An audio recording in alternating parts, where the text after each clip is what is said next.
It's a funky, funky Friday. Are you live? Are we live? The crowd's alive. Are we alive? Are we live? We are live. We are live on a Friday night. Hello, everybody. I'm Samantha Linderman. I'll be your host tonight at the LA School of Comedy. Put your hands together for another funky Friday.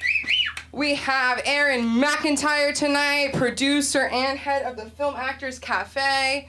The Film Actors Cafe has classes every Tuesday and Saturday. Are they both at 7? No. Tuesdays at 7, Saturdays at 11. at 11 a.m. A.M. Yeah. For you comics, because we're up all night.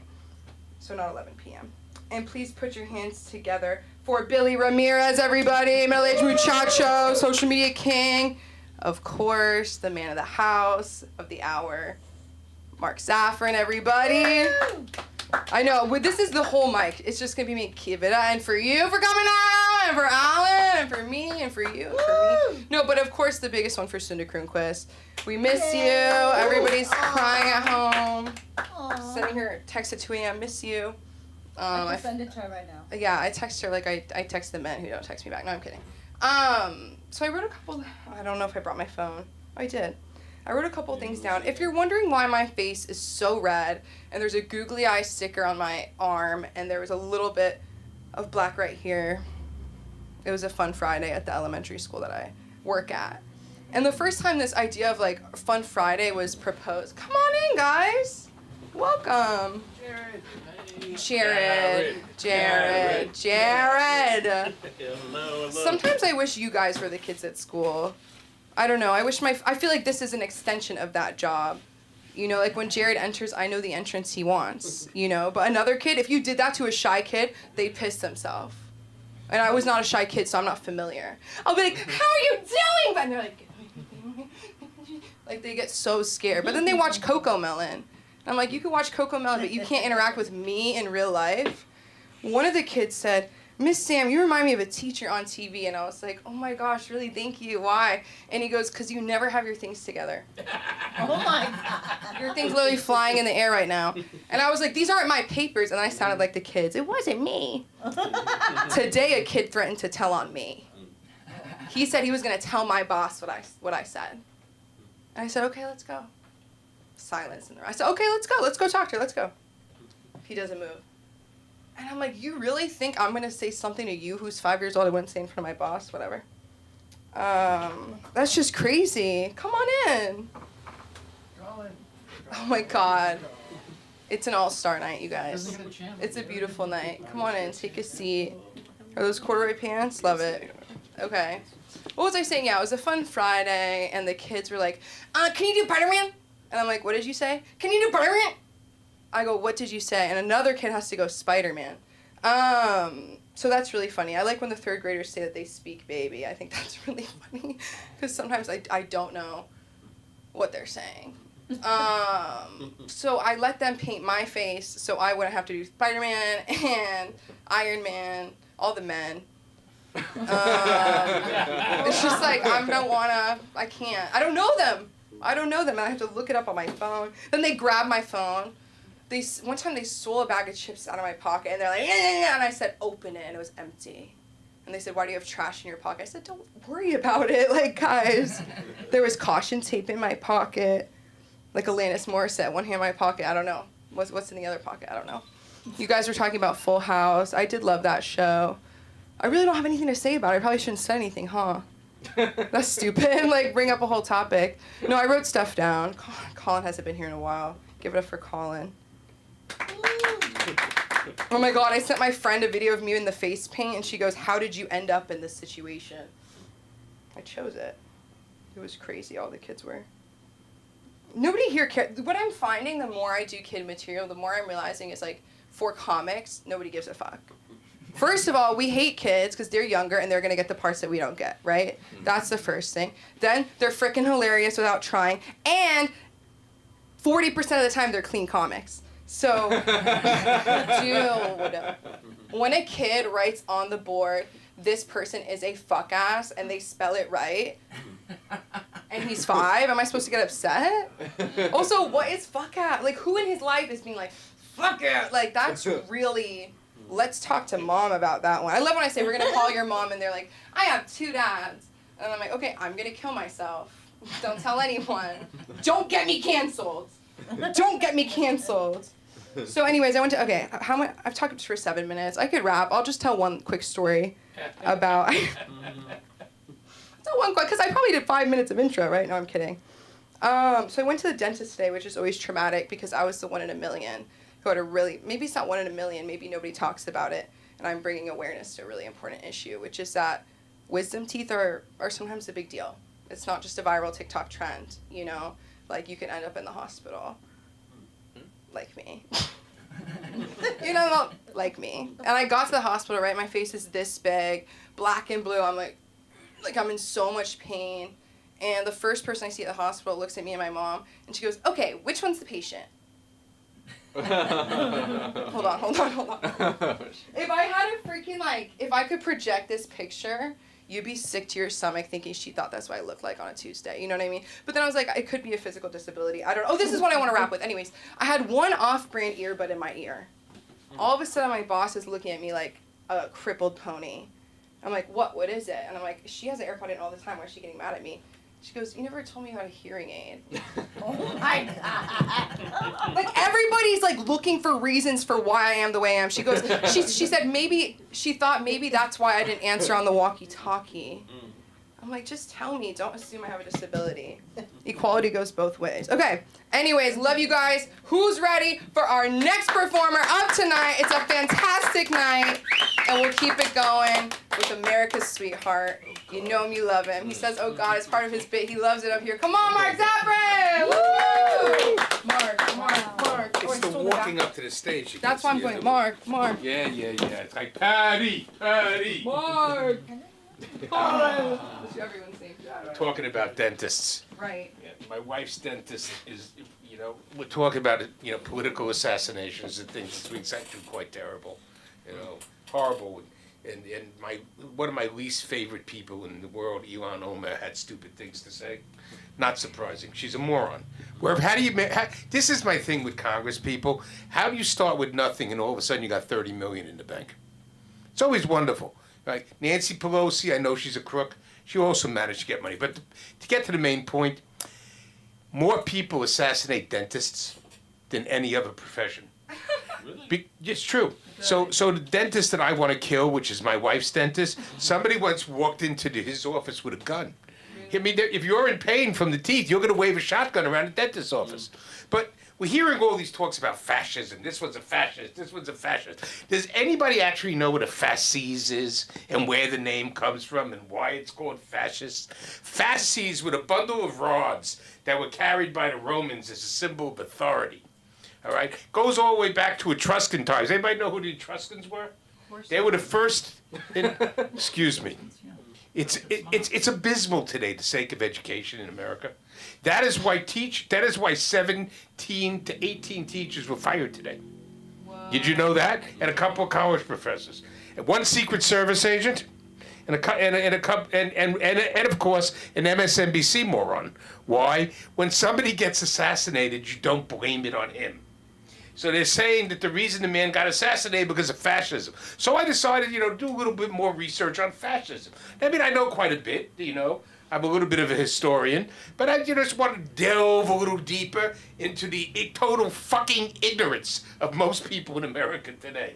They are, as Senator Kennedy from Louisiana says, that's dumb. So here we go. It was carried as a symbol of authority by the Romans. And if you were bad, they whipped you with them. All right? Or they used to carry an axe. But at the end of the day, the fasces was the symbol of authority in ancient Rome. So when Mussolini came into power, you know what he's best known for? Making the trains run on time. Mm-hmm. So when Mussolini came into power in Italy, anybody know who Mussolini is? He has a granddaughter right now who's been running for office in Italy. Hot girl. Sweet looking, really. I'm telling you, she's cute. So Italy always elects cute prime ministers. Really, the prime minister of Italy, she's hot. For a 50-year-old woman, she's pretty hot. But 50's still young enough for me. I'm 70, for God's sakes. And I don't feel like I'm stealing from the cradle. Speaking of Jeff Ross. Wow. Anyhow, bottom line is that what is a fascist? You can't just call everybody a Nazi and a fascist. I've known Nazis, real ones, all right? There are real Nazis in this world. They don't look at all like Republicans, all right? And they speak with German accents because they're on, except for George Lincoln Rockwell and a couple of the lunatics that were in Louisiana from the American Nazi Party. Weirdos. I mean, these guys aren't even good enough to clean your boots, and we're worried about them? And then fascists? What's a fascist? A fascist isn't anybody who just disagrees with you, by the way. To be a fascist, you have to be able to make the trains run on time. So we know that Pete Buttigieg, I can't pronounce his name, but since he's a... But Buttigieg sounds right for him. You know, Pete Buttigieg could never be a fascist. He couldn't even make the fucking buses run on time. He was the Secretary of Transportation, and the boats were climbed up in the harbor for 10 months. All right? You know he's incompetent. Joe Biden couldn't be a fascist. Why? You know why Joe Biden can't be a fascist? He can't make anything run on time except Hunter running after some coke. Though I'm still fairly convinced that was Joe's in the White House. Joe, or the wife. I mean, the family's a bunch of drug addicts. Face the facts. They make the Kennedys look sober. And I didn't know you could make Kennedys look sober. Like RFK, perfect to be Secretary of Health, Education, and Welfare. Ex-junkie. Who knows more about being healthy but an ex-junkie? I mean, think about it. He was on heroin. He got the whole rest of the family hooked on heroin. All the Kennedys were walking around looking like zombies. All right? And at the end of the day, he made himself healthy again. He knows what it takes. You know, remember his nephew, JFK Jr.? Right? Yeah. He didn't do drugs. His problem was idiot women. Because you know what happened to him. When they were in that plane, she was kicking him with her heels because she got pissed off. I once watched her beat the shit out of him. It was right, and the next morning he comes, you know, he goes to the hospital. I see him for coffee, and he walks in, and here we are. We're at Bassett's Coffee, which was our breakfast place. He was one of my breakfast friends. So we're at our breakfast place. He comes in, you know, he's in a cast, and he walks in. My brother says to me, "You know JFK Jr.?" I said, "Yeah, what the fuck's wrong with you?" I said, "He's my breakfast friend." And you know what it is? You have certain friends that are only friends for certain things. Like there's your train friend, there's your swimming friend, there's your breakfast friend. You know, he was a breakfast friend. It was all these, you know, men basically in those days. You know, there were maybe one or two women, but they were waitresses. Anyhow, these were different times. Don't all get upset. So, you know, we'd all gather at Bassett's Coffee for coffee in the morning. We did a lot of business there. Then I had friends, my airplane friends. Nothing was more. The airplane friends all worked for Cantor Fitzgerald, by the way, because everybody was coming in for doing deals. Then all of a sudden there were no deals anymore after 2008. I had to travel alone. I mean, business class wasn't the same after 2008. It was no fun. I didn't have all these, you know, finance bros on the plane. There was nobody to talk to. One day I'm sitting on the plane, I'm talking to one of my guys, and what are we talking about? We're talking about the guy who ripped off all that money from Hollywood. He was doing the payrolls. Little did I know his kid was my friend, my daughter Tova's friend. This kid was driven around by a guy with a gun. This man had his kid with a bodyguard. Well, of course, you ripped off everybody's payroll, they're all after your ass. Listen, and I told somebody else today about this. Flying on airlines on the red eye from L.A. or to L.A. is a fascinating experience. First of all, on a award show, you never see so many transvestites. They're all the hairdressers. So everybody's flying a hairdresser out from New York, and they're all, you know, like gay and this and that. I don't mean gay by their sexual orientation. I mean just gay. We knew what the sexual orientation was. There wasn't an issue with that. They're hairdressers, for God's sakes. It was crazy on the. You'd run into a lot of fucking people, you know, on business class in American in those days, because they used to fly big business classes. You know, you'd run. No one sat in first. Even Harvey Weinstein sat in first. And I'm telling somebody else that one day his Harvey on the plane. And he's the only person who gets into pajamas. And what's worse is you see his little hair sticking out from the pee thing. He's a pervert. He wants everybody to see his little tiny dick. Then when he gets busted, we find out it was deformed. What possibly can imagine a human male want to stick a needle in his penis to get hard? Right? Why God gave him a tongue? There's substitutes, you know. That man used to have to inject himself to get a hard on. Sad, right? And he used to abuse a bunch of women. Oh my God. That's Hollywood. That's what they do. They're very, very insecure men. And then they marry these beautiful women who don't let them touch them. That's how I know. See, by the way, that's how I know that Donald Trump never got involved with Jeffrey Epstein's girls. First of all, they were too young. He likes them in the 20s. Second of all, they weren't tall. Third of all, they were not Czech. If you ever notice, all his women come from the Czech Republic. They may have been hookers at one time, or semi-pros, but they're expensive. When you get down to it, he never bought the cheap shit. You know, all of Jeffrey Epstein's girls were cheap shit. You could have bought these girls off for a milkshake at McDonald's, and their parents a Big Mac. You know, Epstein had it easy down there. You know, think about it. These girls were going for peanuts, not Trump's type. So I know it wasn't Trump. But then, what the hell happened to the royal family of England? I mean, look how their standards have dropped. They used to have gorgeous mistresses.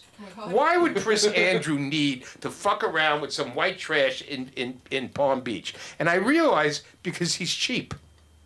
Bottom line, it came for free. And then, really, Prince Harry, what are you doing with that woman? Think about it. Why do you need that shit? She thought that it was that she was going to get to England and it was going to be the Princess Bride.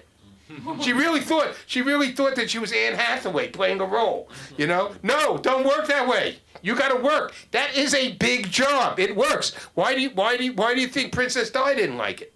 She ran off with somebody who owned a fucking what do you call it? A department store. Yeah, she needed clothes. Yeah. She knew what was going on. Anyhow, for not being a comic, I cannot be funny. All right? And I'm going to go to my big theme, which is this. With Charlie Kirk getting shot and watching people talk on television, I'm back to my thing. We haven't heard from a couple of people. We haven't heard from Bill Clinton. But there's a 50-50 chance he's dead. When I saw him with his portable defibrillator, I said, he's not going to make it out to the next election. If I had to live with her, I wouldn't have made it a long time ago. I mean, think about it. And the girl and the daughter's not much better. I don't know how ugly goes to ugly. All right? And face the facts of life. Jimmy Carter had to be a stone cold junkie. Because all they do for you in hospice is shoot you up with morphine. He was there for 3 years. He stayed on for the high. I mean, and let's face the facts. Barack has nothing to do with him. He doesn't know what to do. Presidents, once you're president, you have to be an old president. That's why we said 32 in the old days when people only lived to 50. Now we have to raise the age to 40 or 45. Look at Barack Obama, vigorous, running around, and his wife doesn't want to sleep with him. I mean, look, she ain't touching him. They don't even live in the same house. He has nothing to do. And what's worse is, what is he doing? He hasn't even been caught in a sex scandal. Jennifer Aniston. Oh, yeah? You missed it. Yeah. No, really? When did he do her? Yeah. Obama? It was a big scandal. Really? Jennifer Aniston. Now that's going white. What? I can't believe Think about that. Now, who was Jennifer Aniston with before? Who the fuck wants to go with one of them friends? I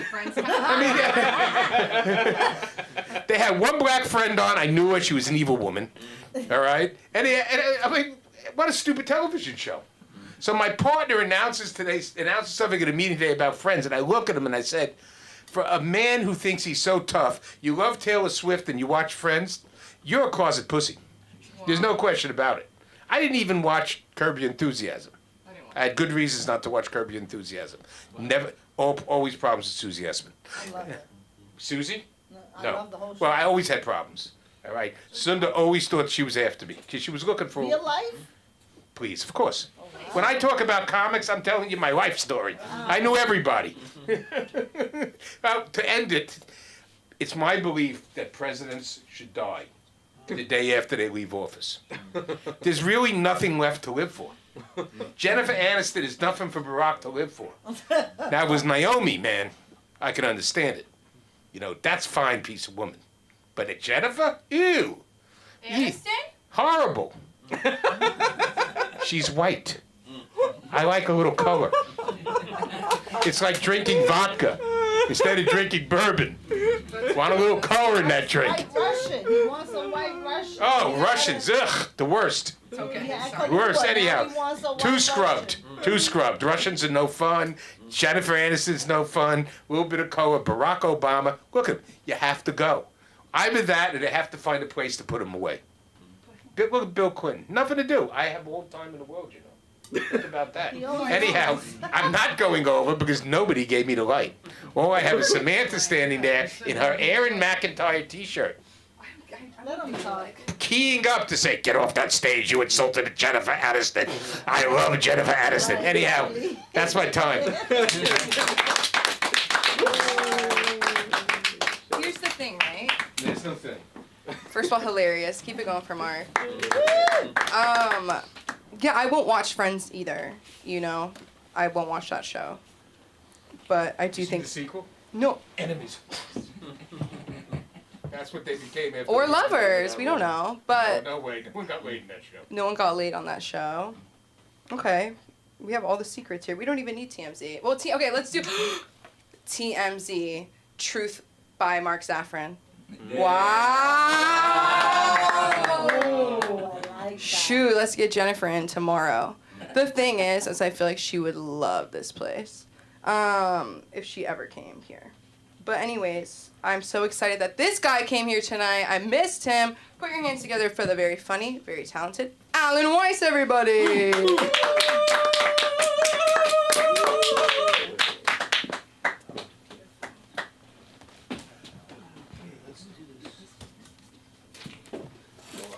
Okay. Well, let's get this out of the way. I'm awkward and on the spectrum. I just found it's easier. I now tell this to all my first dates. It's a whole lot better that day they snow. I'm not gonna smile. Must have been the son's dentist. No. No. My last name is Weiss. In Germany, it means white. In German, it means white. There's a lot of Jews with the last name. It's a very popular name in Germany for the Jews, which means Hitler was mad. We took it first. My first name is Alan. It's A-L-A-N. It's really annoying that people always misspell it. My friend was like, yes, he misspelled it. And my friend was like, well, give me a trick, a helpful trick. And I said, no, because if I did, you'd be dirty. Because people don't want a dirty accountant. They want one who's precise, accurate, and anal. People always go, are you really an accountant? Why would I lie about that? Because I'm a tax gigolo?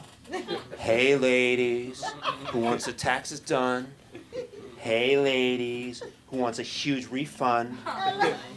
Hey ladies, who wants to make a dependent? Hey ladies, who wants to be my head of household? Hey, my tax bracket just went up. You know what I'm talking about. Oh, yeah. Yeah. Gotta take something for that. I was thinking, could you imagine if there was a tax gigolo? Who would play that on screen, the big screen? I know who it would be. It'd be Count Von Count from Sesame Street. You know the one?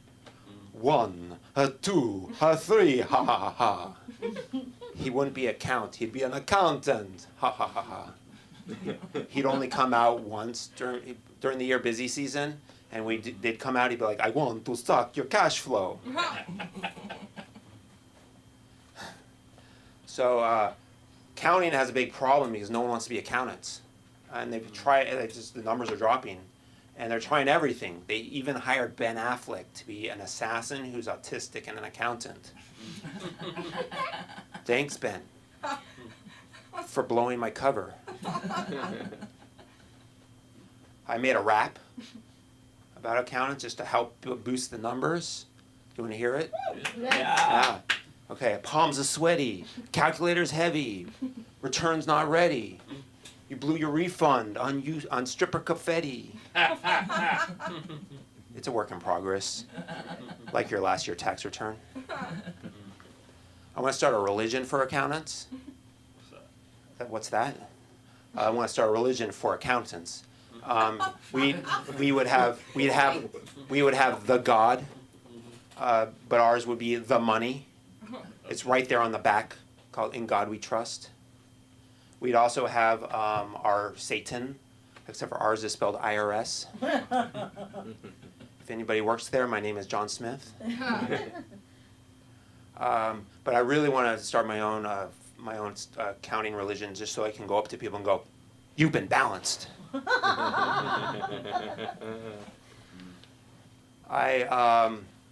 Let's see. I just started a new company, and I started a new job, and I have to wear, nice shirts with collars and stuff, and which means wrinkles. And I found that there's a few ways to get rid of wrinkles. You can iron them, you can steam them out, and you can just turn off the camera on Zoom. I found that when ironing, it's kind of interesting. There's two types. There's a good enough for a man, and I work with a lot of women, and it's usually with them. That's not ironed. So it's sad. I was an auditor. I worked for a big public accounting firm, and one night I had to work 36 hours straight, and I didn't fall asleep until the drive home. That was fun. People always go like, "How do you stay up?" I didn't drink caffeine. I just took a lot of that white powder called sugar. I was just pounding Gatorades. And for all this 36 hours straight, what did I get? I got to come in the next day. That's called work. Just, let's see what else we have that I want to work on. Let's see. Just give me 1 second. I did that one. Oh, my therapist is forcing me to do meditation. It's a lot of pressure. I just wish she would just, be more zen instead of going, "Namaste or else." I use the Calm app. It tracks you, kind of like Duolingo. It's like 53 Red Dragon upgrade, except for you still can't habla español. Like I try really hard, but I still call my Hispanic coworker Jesus. It's just tough. I didn't start reading until the 8th grade because I'm dyslexic. I didn't start reading until I read Harry Potter. And the good news is I started reading. The bad news is now it's in an accent. I gotta figure out. I gotta get work on the British accent. Want a cup of tea? Once upon a time. Swedish. That's Swedish. I think we got some leprechaun in there too. Leprechaun. We'll work on it. We'll work on it. Not quite there yet. Wrong concept. Wrong concept. My friend was like, "You right thought, wrong accent." My friend was like, "You need to watch Psycho," and I was like, I was not going to do it. I said no, and I said, "First, I do not own a motel." He says, "So your life story on film?" I was like, "No, it's not. I do not own a motel with my mother. I own a triplex." Apparently, I look like him, which is a horrible fate. Okay, apparently it was good looking. I don't know. Okay. I interviewed someone once, and I asked them. I have to interview a lot of people for work, and I asked them like, "How do you deal with conflict?" And they hung up. They hanged up. I still don't know to this day. Don't know. I asked someone. My dad likes cars, loves classic cars, super into them, and his friends always ask me at parties like, "Have you gotten into a car?" I go, "Yeah, I get into one every day." Dad jokes. Come on, Colin. They're dad jokes. Okay. How much time do I have here? Okay, almost 2 minutes. Okay. So I went on this date. And this girl was like, "Come over to my house. We'll dine al fresco," but I don't speak Italian, so I showed up naked. I didn't start dating until I was 34, and I went to this singles mixer to just figured I'd meet some girls there, and I went up to approach this girl, and she's like, "I have a boyfriend." I was like, "Wow, that's fast." I went in for a kiss. She's like, "No, I have a boyfriend." Apparently, I went to the wrong bar. I went to another singles mixer, a Jewish singles mixer, because I'm Jewish. And this girl came up to me and she hit on me, and her line was, "You look like a horny Jew." I froze because I thought I had those removed. Okay, thank you very much. My name is Alan Weiss. Where can we find you? You can find me, where can you find me? On Instagram at Alan W. Weiss. I have a show next week in Vegas at the LA Comedy Club. So yeah, if you're there, see me.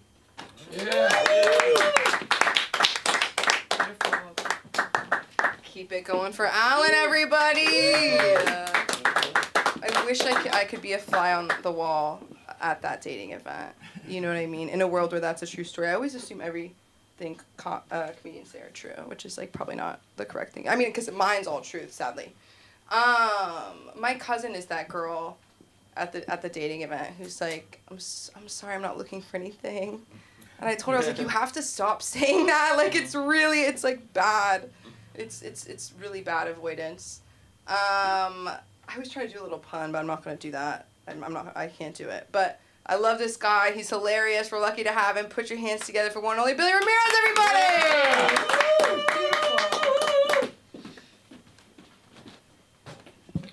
Thank you very much.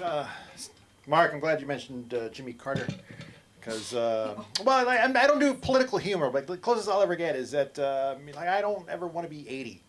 Like, it seems like the only thing to do when you're 80 is to be in politics. I don't know. I don't even want to be 78. That already feels too old. Earlier this year I saw, legendary sportscaster Greg Gumbel passed away. The New York Post ran a headline that started with, "Details are limited, but legendary sportscaster, blah, blah, blah, Greg Gumbel passed away." And I felt that was completely unnecessary because when a 78-year-old dies, I think we have all the details we need, right? I mean, it's like they don't die from head trauma from a kickboxing tournament or from crashing their motorcycle trying to jump the Red River Canyon or, being gunned down by a cartel for being a drug mule. No, they die from being 78, let's see. And sometimes, all right, fine. This it kind of seems mean that I'm picking on 80-year-olds, but just keep in mind that it just comes from a place of deep insecurity. All right, so all my grandparents are dead, so clearly I'm still working through some stuff. Like sometimes I'll watch videos of 80-year-olds, doing something athletic, like running on a track, doing track and field, and like it's supposed to be inspiring, but the only thing I notice is the pre-rigor mortis setting in. It's like being in your 80s feels like it's like you've taken a number out of some sort of death deli and you're just waiting for it to be called. It's like, yeah, I'll have a pound of pastrami and a side of eternal rest. Yeah, I'm still working on it, by the way. I'm not committed to this joke yet. So I'm gonna go in my 70s when I'm still kind of maybe spry-ish and have enough energy to go to bed thinking about a potential bike ride the next day, because waking up in your 80s feels like just having to clock into work again. It's just like, oh my God, another day of this, Jesus Christ. Again, this comes from a place of deep insecurity. So anyways, if I ever reach my 80s, I want to go out with the biggest case of senioritis there is. I want to do all the drugs I haven't done yet. Instead of having a pill organizer full of, heart medication and medication for arthritis and osteoporosis, no, Monday is going to be meth, Tuesday is going to be crack, and Wednesday is going to be MDMA, and at some point I'm going to do PCP because it looks like fun, and also it'll give someone else a story, just imagine driving to work and like, man, I'm sorry I'm late, I just had to stop and watch this 80-year-old try to carjack a dude, he got beaten to death by 17 police officers,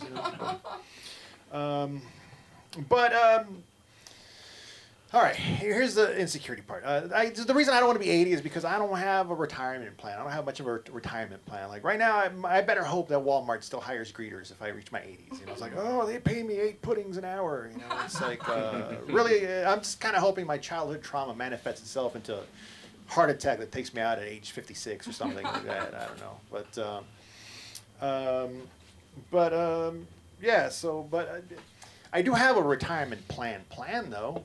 And that is to marry rich. Yes. I don't know how I'm going to pull it off, marrying a rich woman, considering I have no game.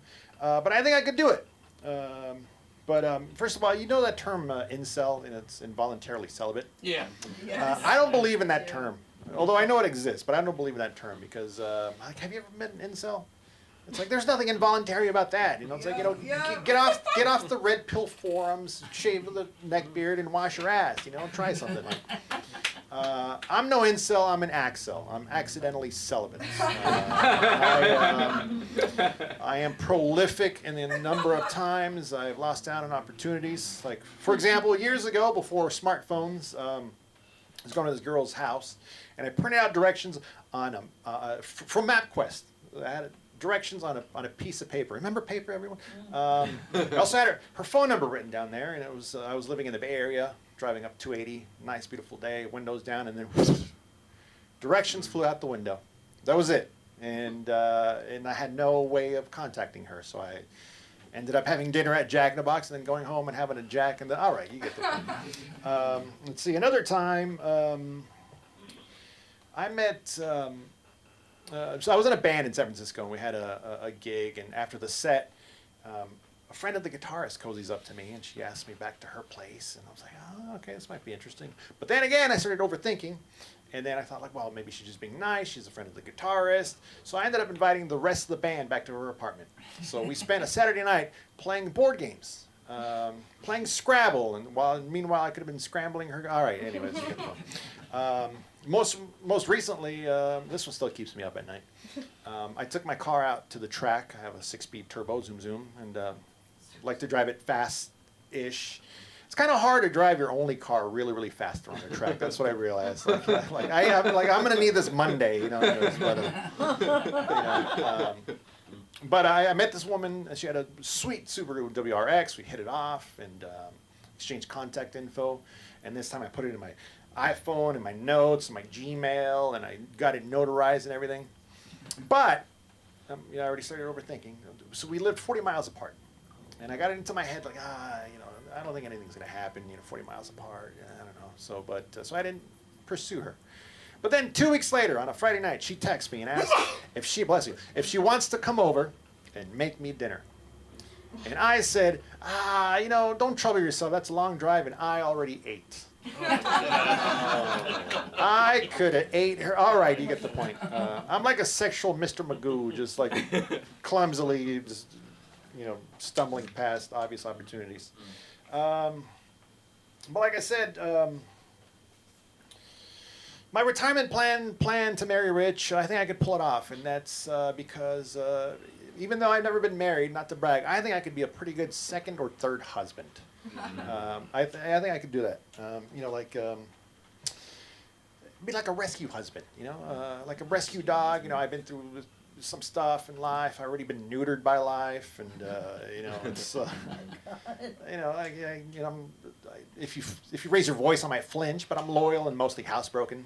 I can cook, I can clean. I probably won't chew your furniture, but I'm too old to be a good first husband. I wouldn't make a good first husband. Like first husbands, they still have dreams and ambitions and goals. And for me, if plans fall through and dreams die, like that's elation. It's like, oh, cool, we could just stay home and watch Netflix or something. But first husbands are climbing the corporate ladder, and me, if I don't have a show or an open mic, I'm climbing in a bed at 8:30. It's anyways. Let's see what else. So it's football season, and I think I've already watched enough football in my life. I'm ready to retire my jersey and pick up a nice flowery tote bag and take my rich wife to the farmer's market, to hold her purse at Home Goods and take the long way with her at IKEA, do all that stuff. And And just because I haven't been married doesn't mean I'm not experienced, though. Like, if you just, for example, I know you're married, so Sam, I'm gonna pick on you. Just humor me on this.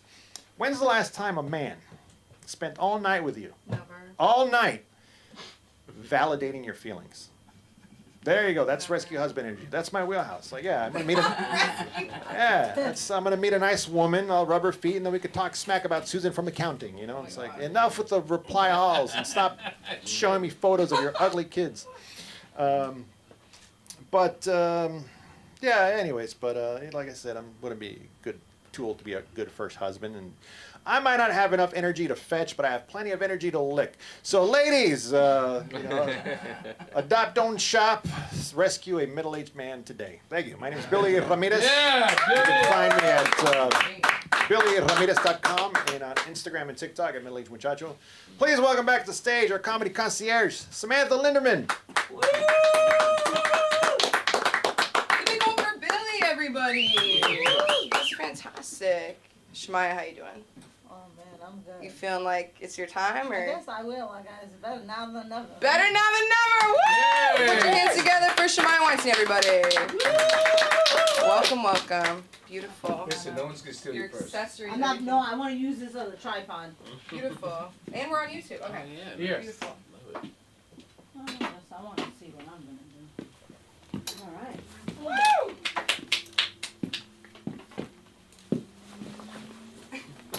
Sorry. You're good. Okay. Yeah. Thank you so much. All right. So, thank you for having me. I think I'm gonna get rid of this thing. Woo! Feels better. All right. So my name is Shumaya Bang Weinstein. That's right, Weinstein. No relation to Harvey Weinstein at all. I'm married to Eric Weinstein. Now let me tell you a story. I'm from New York, and when I first came here to get my license at DMV, I go there, I'm so excited, I'm newly married, and now this is before the Me Too era. So I get to DMV, and I hand my marriage certificate. I'm like, hey, lady, I'm here to change my name from Shemaya Bang to Shemaya Bang Weinstein. She's like, oh, wow, are you married to Harvey Weinstein? I said, no, lady, I'm married to Eric Weinstein. So that's my first introduction to Hollywood. Thank you very much. So yeah, like everybody else, I'm here on this Hollywood dream, Yes, to all the struggling actors, comedians, and moms, dads, just hustling. Anyways, so my husband, he is the real E from Entourage. I don't know if you guys seen that show. So his joke is, he tells everybody he's the good Weinsteins. So I told him, what is that all about? Like, what is the good Weinsteins? Now, he says to me, what a great time to be Jewish. Hey, that's right. Got my start right here. So he's like, listen, I think it's time we need to tell the world about us as Jews. I'm like, oh my God, I don't know if I'm ready for this right now. Like, I don't know. They're going to assassinate me like they just did to this guy. So, it's not a joke, but it's really serious. I grew up as a Muslim, Orthodox Muslim from Bangladesh. So, hello, friends out there. That's right, represent. So, these people have all these questions. How are you a Muslim Jew? What do you mean? How is that? Like, I live in America. I'm from Brooklyn. What do you mean? How is it possible? Anything is possible. So, let me tell you how it all started. My final, coming into Judaism. When I was younger, I grew up very Orthodox Muslim. My parents had this crazy name for me named Bobby. Bobby. So I already had identity issue. Like, I didn't know if I was a boy or a girl, Bobby, Bobby. That already messed me up. Now, I'm a Muslim growing up next to Jews, Christians. I'm all confused. I don't know who I'm going to be. The kids are jumping me because I'm coming around the time 9/11. Kids are like, it's 9/11 just happened the other day. So God bless all the people that gave up their lives, FDNY. Much respect. These are the reasons why I do comedy. Anyways, so 9/11 happened, and now I'm like, listen, I don't think I want to be Muslim anymore because they are attacking everybody. So I said, listen, I'm going to go find me Jesus. So I was dating this guy from Black Planet. Y'all know about Black Planet? Y'all probably too young for that. That's before FaceTime. So there was this African-American man named Zimmerman. I'm the only one girl that finds the Christian name Zimmerman. That's a Jewish name. I didn't put two and two together. So we go to the church, and the pastor's like, raise your hand if you feel it. I'm like, oh, hallelujah, I feel it. He's like, bring her on up here. Next thing I know, he got me on my knees, and I'm like, oh, hell no, this ain't the religion for me, because I'm like, no, holy Jesus Christ, let me get on out of here. So that was my first introduction to Catholic, and it wasn't for me. All this stuff with children, and just like, nah, I can't. So then I find myself working in New York City, and I hear about this crazy holiday in the middle of March called Purim. Now, I don't know how many of you here know what Purim is. It's like a Halloween costume in the middle of springtime. You get to be naked in spring. Oh my God, that's my holiday. Because why? My birthday is October 29th. That's Halloween. I grew up freezing my ass, wearing little crazy clothes at the Halloween parade in the middle of October. It was cold. So when this holiday, the Jews had a holiday called Purim in December. I said, oh my God, I get to celebrate Halloween twice. I'm in. Then Madonna's there. She's dressed like a nun. And then her little slaves are like the pastor. I said, oh, hell yeah, this is it. I got to go to this party. Next thing I know, I'm at the party. Next thing I know, I'm at Shabbat Rosh Hashanah doing Pesach, and I'm a Jew. Hallelujah. Thank you very much, ladies and gentlemen. That's my piece about my religion. Thank you. All right. So now let me tell you a little bit advanced now that I'm a Jewish mother. So I have a 2.5-year-old. That's what made me come back to comedy, because I'm going crazy. And my therapist said, I need anger management. I said, no, I got something better. I'm going to go do comedy. I got a lot of motherfuckers I want to talk about. So let me go on, let my trigger out on this comedy show. Thank you very much. Anybody else going to therapy? Because I realize every comedian goes to therapy, and this is our sanctuary. This is our safe space. This is our place to be who we want to be. So keep being you and keep being funny. Don't let nobody break your spirit, all right? So what was I saying? How did I get over here? See, this is the problem being a comedian. I need notes. Okay, so let's get back to the story. I'll get into, sorry, off track. You said 2.5-year-old. Yes, there you go, my 2.5-year-old. So I thought having a 2.5-year-old, thank you so much. I need you. I need you on my production, on all my sets. Great. That must be that good ganja from Cali, you know, it's be out of it sometimes. Anyway, so the 2.5-year-old got me into smoking that ganja. I'd never smoked till I came to California, Lord. That was the best medicine. So the 2.5-year-old was my IVF miracle. So me and my husband, we've been together 8 years. As you can imagine, back to Entourage. He was the ultimate player. Him, what is the other guy? George Clooney, still Brad Pitt is still running around. This was his entourage. Because Mark Wahlberg, he got married. He was not having it. He was saved by the Catholic Church, so he ain't down with all that. But my husband, he was still getting down. So anyways, 8 years later, I'm like, listen, I'm getting old. Man, I need to have a baby or I'm out. I'm going to find me somebody else. So he's like, all right, let's start this IVF journey. Shit was hard as hell. I did 5 rounds. They stuck needles up in my ass. I was like, what is that? Like, you got Wagyu beef? I was a Wagyu cow. I was all beefed up, man. I was ass for days, tits for ass. I was like this. And then when my baby came, I was like a cow pumping. They was like, oh my God, I thought I was going to go crazy. So that was my 2 years. I thought IVF was hard. Having a baby was even harder, and it just gets harder and harder. So those who have kids or don't have kids, enjoy whatever journey process. If it's meant to be. Don't become like me and think you got, oh yeah, hallelujah, I'm going to put the sperm and egg together and I'm going to have that designer baby. Yes, that's right. I did have my designer baby, and I am very grateful, very blessed. And for that reason, I'm here today to be a good representation for women, for men, for people, to be able to be a voice, because no one's going to kill us or take us out because we have a voice. So we need to continue to have a voice, continue to say how we feel, continue to let people know that there is freedom in choice, freedom in being who we want. And that's what I want to teach my daughter. So that's why I'm here today. I'm sorry I haven't been on a stage like this ever. Like, I think the last time Sunja just said, come on up, Shemai, and that was 3 years ago, and I dropped something for my husband just to impress him, and this is my second time. Now, let me tell you my love-hate relationship with comedy school. So my first comedy school was in this other part, in the Koreatown. So my teacher, that comedian teacher, okay. So, you know, I'm new in this comedy school, so I'm like, okay, I need to get a good influence, someone who's gonna be a good teacher. So this teacher, I forget the name of the movie, I'm not good, my husband's good with names. So she be in the class like this, with her underwears all out, and and I'm like, oh, hell no, this is not the comedy school for me. So I was like, that was the end of that comedy school. I paid $250. She talk about I still owe her $200. I was like, bitch, here, take the $200. I ain't tricking no more. This trick is gone. Like, if you know hoe and tricking means, but anyways. So, might go over y'all heads. And then, second time, I decide, all right, Sundra says, come to my comedy school. What happens? I come the first day, I do my little skit. My second time I come back, what happened? There's a homeless guy outside. Not only that, he decided to take his shit and put it on the handle. Now I am not coming back. That was 3 years ago. But here I am today, ladies and gentlemen. No shit is gonna hold me down. No Diddy. No Diddy. Thank you so much, ladies and gentlemen. You can find me on Instagram, and I have over 100,000 followers on TikTok. My name is Shumaya Bang, SHUMAYA BANG, Bang Bang. Thank you very much.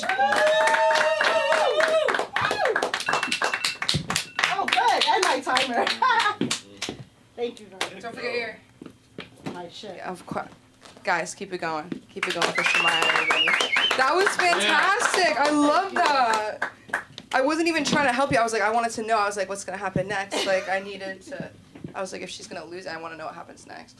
Guys, it's true. Like, we're out here. We're doing the hard stuff. Like, I dreamed of this my whole life, and I am grateful to be here with you guys. I feel like we should keep it going with that. Yeah. That positive energy. If only there was a man in this room that people constantly said was so positive, and maybe his name was Jared. Wow. Keep it going. All right. Yeah, we're keeping positive energy going on. I'm not going to be dwelling on... We're not talking the ex-wife so much. We're talking about Project Jared here. And those of you who don't know... Yeah, anyway, Ben's going through this divorce. But yeah, we're moving forward. We're looking up. We're recording our macros. We're recording our calories for the day, which I was able to get on MyFitnessPal, which is something I've just been putting off. But it's something I just need to take care of, you know. And but it's we're focusing on just what kind of life we want to have, what we want to create for ourselves. We're not talking about Kuwait so much. That's like other side of the world. We're just not thinking about life over there at all. But anyway, the kids are doing well. I'm on with them. You know, this assassination, it took place like 10 minutes away from where I raised 3 kids, you know, which is really... I took a class at that college where that shooting took place, and it's just really awful. And... but here I am dragging things down. But like the future's bright. The future's bright. The future's bright. Like I know that we as a country, we are resilient. We can go get through this. I think we can all agree that killing people for their beliefs is not us. That's not who we want to be. And yeah, we want to promote like goodness, tranquility, like encouraging people to lead their best life. You know, I know that good things are ahead. I was on the phone with my Mormon lawyer yesterday, divorce lawyer, and, you know, he's, we're probably raised, like, to be really nice guys growing up, but, like, I think, I don't know, I think I just need to instill in him, like, hey, we're going to stomp this woman, right? We're going to kind of come on the end of this. We're going to get out on the other end of this, right? Because she is not entitled to alimony. Like, she lives a good life. Like she has more disposable income than I do at the end of the day. So, anyway, I wish her well. Here we are talking about her, but like, no, I'm gonna bring like quality women in my life. There's more to life than this single individual, and there's great women out there. So like, what the hell am I even thinking about? I mean, it probably didn't help that I don't know. I've been going to the movies too much. I got this AMC theater pass, and I'll go to work and then like drive over to Century City Mall and enjoy a movie there. And like hear this latest like Downton Abbey that I saw yesterday. I don't know. I used to watch that a lot as a family, and here this latest one's all about divorce, you know. So I just need to like let that go, like just like move. I probably should have walked out of the theater, to be honest, but like, and then like I saw that movie Weapons, which is about these like kids that are turned into like I don't know, their life energy is being sucked out of them, and they're kind of like stowed away in the bait. But it just, the more I watched this movie, I was just like, I gotta progress forward because I grew up on the East Coast, not too far from Southern Pennsylvania, where where this movie took place. And so, the more I watched it, it was just like, hey, you guys got to move forward. You're not going back. You're not going back to, I don't know, BFE Southern Pennsylvania. I mean, I grew up in Maryland, but so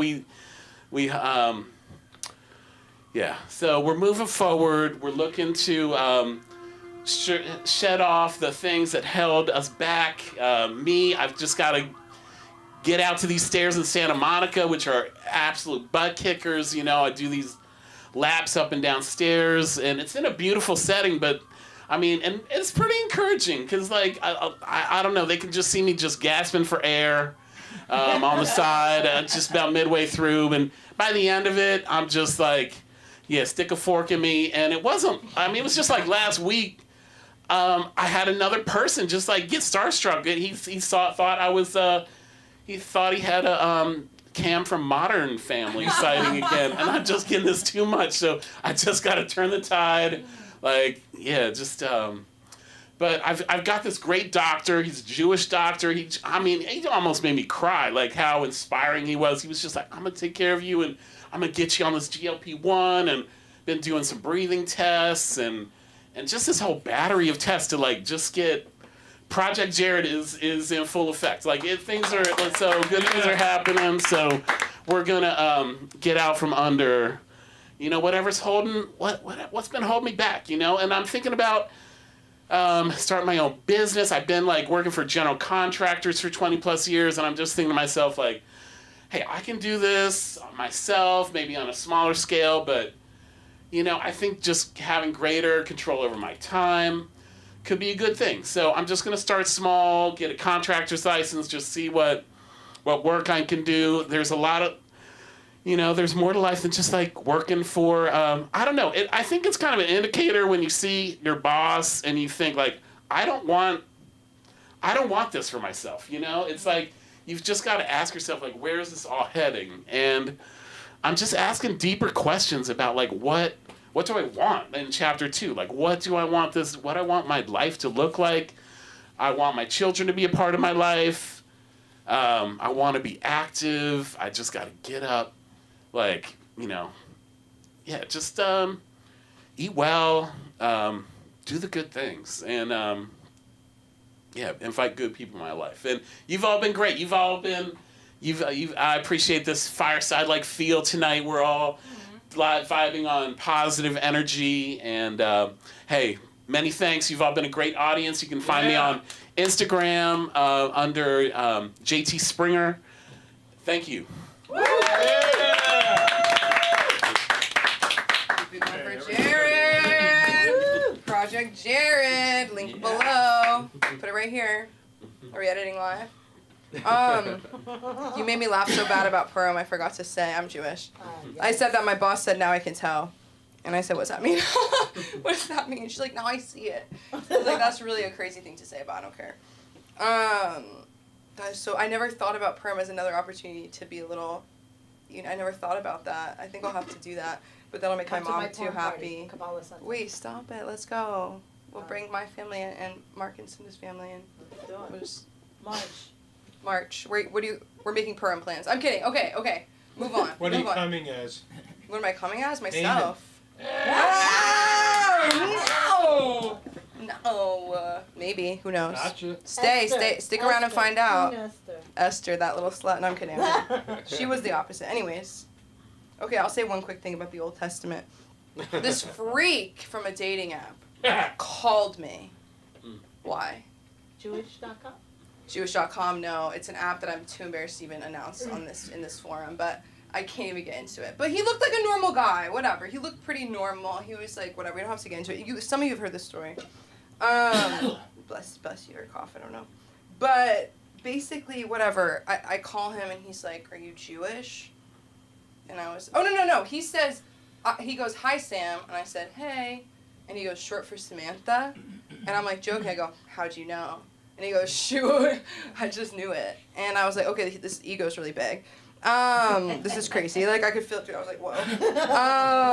If his ego was something else, I'd be like, "Yeah, let's hang out right now." But and then I go, "Jake, that can't be short for Jacob, right?" And he goes, "Yeah." And I go, "Oh, okay." Or he said something about Old Testament, and I said, "Well, it's in the New Testament too." And he goes, "I don't know anything about the New Testament."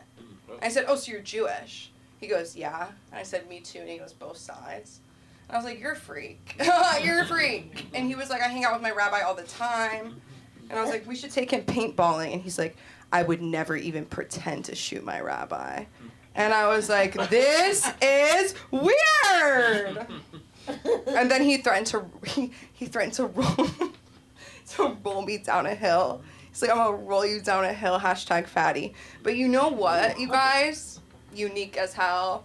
I love creativity. You know I love a hashtag. But I love this next guy. He's so important to LA School of Comedy. I don't know what we'd do without him. And the Film Actors Cafe. And our producer tonight. He's amazing. Aaron, would you please come up here? Aaron. Here's the signal. Boom. Boom. There we go. Right in You time. gotta have a signal. You're right. Everybody gotta have a signal. You know, when you come up to somebody and you just can't make your mind up. What's it gonna be? You shake your hand or you gonna bump your fist? Excuse me. Sorry. Boy, there's a lot being talked about tonight. This is so much fun because I'm not a Jew. I am white and bald and I have no lips. And no ass. I mean, there is one if you look really hard. But around the corner, though, I'm doing fine down there. But yeah, it's difficult. You know, it's difficult being a bald man with no lips. And what else do I have? Oh, I'm mentally ill. Thank you. Thank you. Anybody else mentally ill out there? Anybody certifiable? Anybody certified? Certified? Yeah. I have a certificate at home. It hangs on my wall. Bipolar and ADD. Not ADHD because I'm too fucking lazy. I guess it. Yes, it was. It was too funny. Annoying. You know. Anybody out there remember when you were a little kid and you wanted something, like a present that you really wanted? Anybody want a pony? Anybody want a pony when you were a little kid? Yeah? Yeah. Oh, thank you. Thank you, because otherwise the joke doesn't work. Thank God. Yeah. In the suburbs. Yeah, in the suburbs. My daughter had an imaginary horse. She used to call out the window, "Come on, wind! Follow us, wind!" When I was a kid, I was 6, and my brother had moved to Colorado, and so he went to the rodeo. He decided he was going to be in the rodeo, and he was going to ride bucking broncos and stuff like that. And so then we came back from Germany, and he went to the family, and he said, "We're gonna get him a pony." And I was like, "I don't want a pony. I don't want a pony." And they all looked at me like, "Why is he talking like that?" Which is really weird because my brother we were in the military, so we moved all over the place. And then all of a sudden he moves to Colorado and he starts talking like he's from fucking Texas or something, you know? And then suddenly my entire family, none of my family grew up anywhere near the South. And they all talk like they're Hicks. You know, and God bless them. I love, my mom and dad that passed, but God bless my brothers and sisters. Just my sisters, because my brothers died too. They died within a couple of months of each other, and a couple of months for my mother, too. Same. They were all very close. That's the joke. Come on.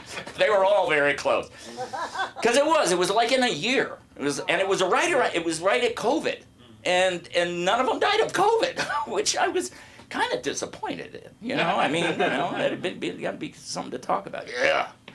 Yeah, they all went but COVID. But yeah, so anyway, they decided to get me this pony. I didn't want a goddamn pony, but they got a pony and paid the top-notch price of $10. It was $10 for a fucking pony. So we go out to this pasture, and there's just tons of these Shetland ponies. They're little Shetland ponies running around in this herd, and they were all wild. So we had to catch one of them. And they're really hard to catch, you know, because they're fast. They got 4 legs. We only got 2. So we're running after them, and we finally get this one pony, and we get it, and it starts raining. So it's raining, lightning, pouring rain. We get them to the trailer, and it takes 5 adult men to get this stupid pony into the thing. And all the time I'm thinking, this is gonna be a shit show, man. I mean, I don't want this horse in the first place. Oh, God. So anyway, we took him out to a big field, and we tied him to a spare tire because we didn't have a corral at that point. So, you know, they just put a bridle on him and tied him to a tire. Yeah, it was really weird. So then my brother, you know, because he was in the rodeo, he decided he was going to break that horse. So what you do is you take these big sandbags. First, you got to get the bridle on them, right? And of course, these horses have been out there, you know, chewing grass and stuff like that, living their life, you know, playing around with the other ponies. And then all of a sudden you try to stuff this big thing of metal in their mouth and wrap this thing around their head. So it's impossible. So they finally get the bridle on. Okay, now we take the sandbags. And you put the sandbags on the horse, and the horse, bucks them off. And then you put them back on, and after a while the horse just gives up and goes, fuck it. All right, fine. We'll walk around with these bags on our back. Then comes the time when you have to put a human on it. And guess who that human was? You. Well, 6-year-old boy, you know. So they take me down to the creek bed. That's right, we had a creek bed real close by. So they take me down to this creek bed because it had, you know, it was sand, so it was soft. I don't know if you've ever fallen like on a beach or something like that. It's not really soft. It's not that soft. So they put me on this pony, and the pony bucks me off, and I start crying, and my brother goes, "You can't let the horse know that you're scared of him." And he puts me back on the freaking horse. 5 times. 5 times I fall off the horse. Finally, again, the horse just gives up. I'm like, fuck it. I can't stand it. Fine, I'll carry this stupid kid around for the rest of my life. So we're going up to the house. I finally stop crying. We get to this ditch, and the horse is just being a horse, right? We come to this ditch, and he just goes, pew, and he just jumps over it, and I fell on the asphalt. So that was my first day with the horse. Hated that damn horse. His entire life until one day I was driving to school on the bus. It had been snowing. And I looked out the window of the bus, and there was my horse in the ditch. Dead. He'd been hit by a car. Poor Puzzles. I loved that horse that day. And now he makes good comedy material. Yeah. So, very traumatic childhood. I fell on my head a lot. I think that's why I am the way I am. Fell off couches, fell out of a 2nd-story window on my head. Oh my gosh. Yeah. Fortunately, I fell on a doghouse, you know, that we had in the backyard. And fortunately, it wasn't one of those Peanuts dog houses, because it probably would have split me in 2. But yeah, it totally knocked me out. All I saw was like I was okay. This will give you an idea of a stupid kid I was, right? And a stupid adult, right? Anyway, we had this dog in the backyard, and I wanted to squirt the dog with my squirt gun. I got a new squirt gun, so I was 8, I think. So I'm squirting the dog through the screen, and the dog walked to the house, so I couldn't see him. So I unlatched the screen, and I kept trying, and I tried to open it, and it wouldn't open. So I just forgot about it. So then the dog is walking toward the house, and so I found out that if I stood on the radiator, I could see farther, right? Because I'm up higher. And the dog walks toward the house, and I just leaned out like that against the screen, and the screen goes pew, and fell out, and I just dove right out on my head. And I just, I kind of transported like across the field. I blacked out completely. All I saw was about that much light. And then everything went black, but I saw I projected across the field, and I turned around, and I watched myself falling out of the window over and over and over again in my head. And it was kind of like that was the beginning of mistake after mistake after mistake that I was going to make in the rest of my life. And here I am right now with you, making another big mistake. Yeah, so we do have, I do have acting classes here, 7 o'clock, Tuesday nights. We got great merch. I'm not going to bring it up. I'm sorry, Mark. Yeah. Yes. The beautiful model here will look at these beautiful. That's what they look like, Wouldn't right? you want? Wouldn't you? They look like this, right? Yeah. Yes. Wouldn't you want one of these lovely Should we do a skit? T-shirts? Yeah. Okay, let's do some improv. Real quick. Okay. Knock, knock, knock. Come on in to the LA School of Comedy. That was funny. Damn, that was good. I thought you were gonna be like, I love your shirt. I was like, thank you. No, Whatever. It's okay, no, but that's how you know it wasn't scripted. Yeah. Did you guys love that? That was made me real. want to take an acting class. That was real. Because I said, welcome to the LA School of Comedy, and you probably were thinking I would be like, welcome to somewhere that we Yeah. are now. But it's the Film Actors Cafe in the LA School of Comedy. That's the. Oh, I get it. I didn't I know. think that. I know. Because when you open the eye. That's okay. Okay. You know what? We're done. So I'm going to give it back to Sam, who's going to close us out. Hey, No. did we do the? More. We got one No, more. I know we do. Okay. I know. I wasn't saying we were done because I know Colin's coming up next. Let's God, do I it can't together. Let's wait. take Colin 1, 2, 3. Yeah. 1, 2, 3. Colin!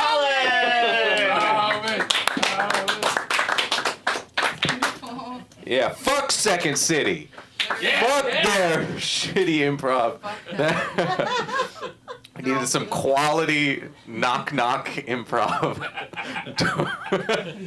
We got some. I love a good 3-second improv. You know, you get. I love improv that would have worked on Vine.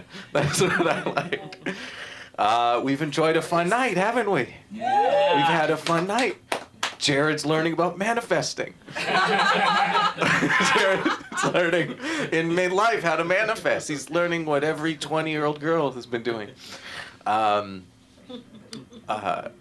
Mark, every time you're on stage, I'm afraid that you're gonna call on me like I'm in a school, like in a lecture, and I didn't read any of the literature I was supposed to read for the class. Like every day he's like, "Do you know what fascism is?" I'm like, "Oh fuck, he's gonna call on me. Oh fuck, I didn't do the reading. Oh god, it's a rod. Oh shit, I can't remember." But I learn a lot every time Mark comes up. I learn a lot, and I swing in so many different political directions. So do I. Yeah. Oh. Yeah, that's learning. Any fast food fans? Yeah. Yeah, Come on. fast food fans. I'm a fast food fan. I always get fast food late at night. I don't get it during the day. It's always late at night, and I'll get my fast food, and I never bring it home. I always eat it in the parking lot. Because it's too much shame to bring it upstairs to my good, wholesome groceries. My groceries don't need to know what I'm doing down there. In the car is a complete catastrophe. There's sauce packets opened. Some of them, I don't even use them. I just opened them just in case. There's salt everywhere. Everywhere. It starts fogging up. The police come knocking. They're like, what do you? Oh God! I've I've had police decide to quit because of what they saw me doing in my car with my fast food. And I'm ashamed. And I don't know what to do because I can't bring that, like I said, I can't bring that upstairs to my Good Wholesome Groceries, because then I'll come upstairs and my broccoli will be like, where have you been all night? I was like, I was out. I was just having, and it's like, is that salt on your shirt? No, it's dandruff, I swear. Maybe. And my broccoli's like, why am I not enough? Have I not been faithful? I'm like, baby, it was a McFling, I swear. I care about you. I care. She's like, you need to leave. I need you to go. I'm like, where am I supposed to go? And she's like, why don't you sleep with that whore Wendy? Sleeping between her 100% never frozen patties. Bitch. I'm like, I'm not staying with Wendy. And she's like, fine, I'm gonna go sleep I'm staying in the pantry with my mother. Okay. That's bad. It's like, my broccoli's like, what's Whole Foods gonna say, after this? Okay. There's more stupid shit I wrote down. No, but I do love fast food. You ever go through like the fast food window and they try to tell you to like, you pay through the first window, then you go to the second window, right? You're ready to get your food. You're excited to get your food. And then they say, oh, we're going to need you to pull forward into the parking space ahead of you, where then we'll come bring the food out to you. Right. I'm like, I don't know if you noticed, but there's a window right here where you can hand me the food directly. They say, no, it's for efficiency. I'm like, there's no one behind me. And they say, okay, we have to do it. I'm sorry. We know it's silly. It's policy. And I'm in the parking lot. And I'm like, you know what? They're like, but you need to pay. And I'm like, oh, okay. Well, my credit card's 2 miles away. So you can go find it. No, so I'm sitting in the parking lot. I was in the parking lot for 30 minutes waiting for my McDonald's fast food. I got fed up. I stormed inside. I said, you guys are incompetent. I went past them. I made my food. It took me 20 seconds. I left. You either die eating McDonald's or live long enough to see yourself become the Hamburglar.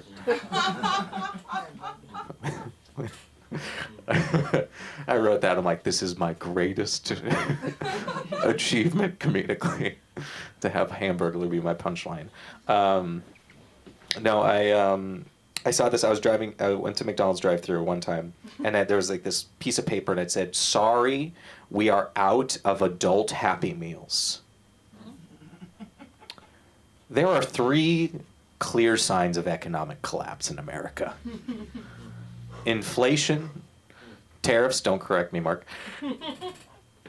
And McDonald's adult Happy Meals.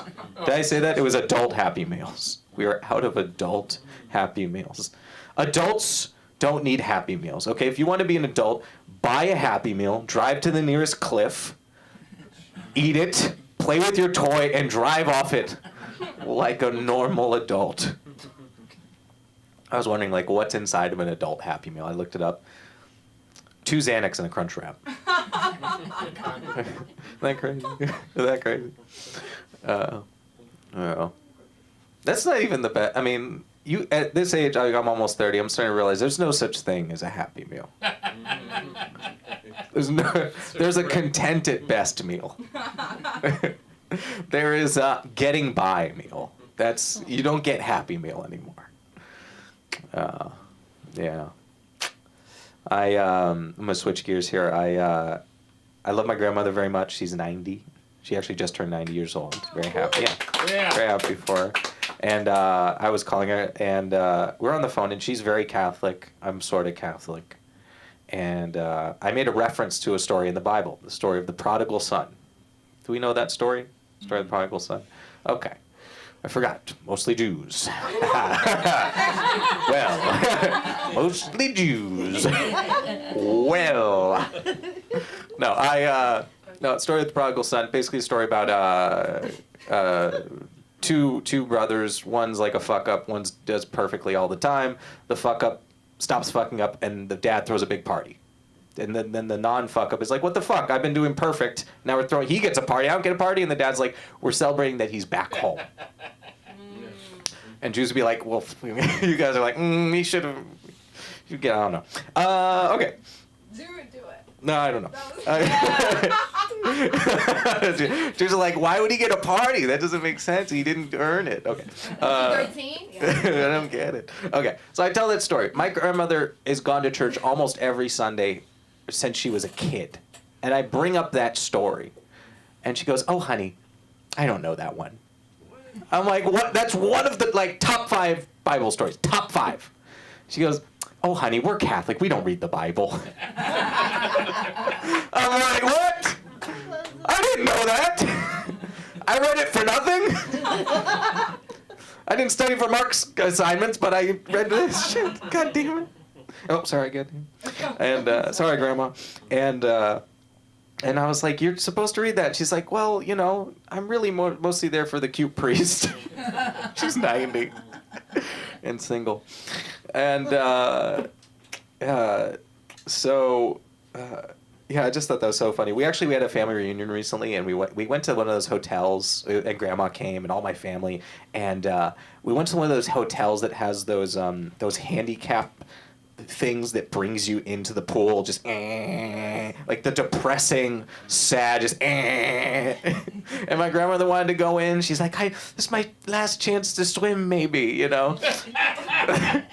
She yelled cannonball. It took 2 to 3 business days for her to finally. She died on the chair. No, okay. She's fine. Just it was very depressing. Last thing I'll say, my grandmother, she loves her wine. She just loves, you know, she's like, you know, she has fun with her wine. She had to get permission from my mom to have wine, and my mom went, she goes to my mom, can I have some wine? My mom went, go ask my sister, and my sister said, yeah, you can have some wine. My grandmother needs 2-factor authentication to enjoy her wine.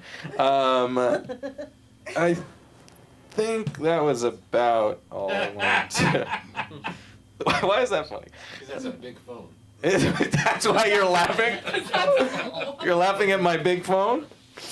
Hell yeah. Nice case. Thank you. I appreciate it. And I appreciate you guys. Thank you so much. You can find me at comedian Colin Asley on Instagram and YouTube. And let's bring up our wonderful comedy concierge, Sam Linderman, everybody. For Colin and his grandma, I'll very quickly say my grandma's out of hospital. Yeah, you can clap, you don't have to, whatever. But there's a joke, that's what I'm telling you. And the nurse wants to give her a pill. And right now she's like post-op, like in this crazy, like I walk in the room and she's like, these Nazis are trying to, and I'm like, why are we yelling Nazi at Cedars-Sinai? At Cedars-Sinai! You're crazy! I walked out, I was like, hi, Grandma. She's like, Grandma's not happy. And I was like, why does it look like your hair just got done? My point is, I don't know why, because I'm going to forget. But the nurse gives her this pill to calm down, and she's like, it's just like I'm taking cyanide. And what did my dad say? He was like, about time. Like, they were doing the crazy... Suicide was brought up 5 times in the hospital room, but we're all good now. But I need to work on that, because it was just like, having my grandma look at a pill, the nurses there, like, what is this nurse thinking? My grandma's saying cyanide? Like, you probably have to fill something out about that, right? Because it was called Cyprexa.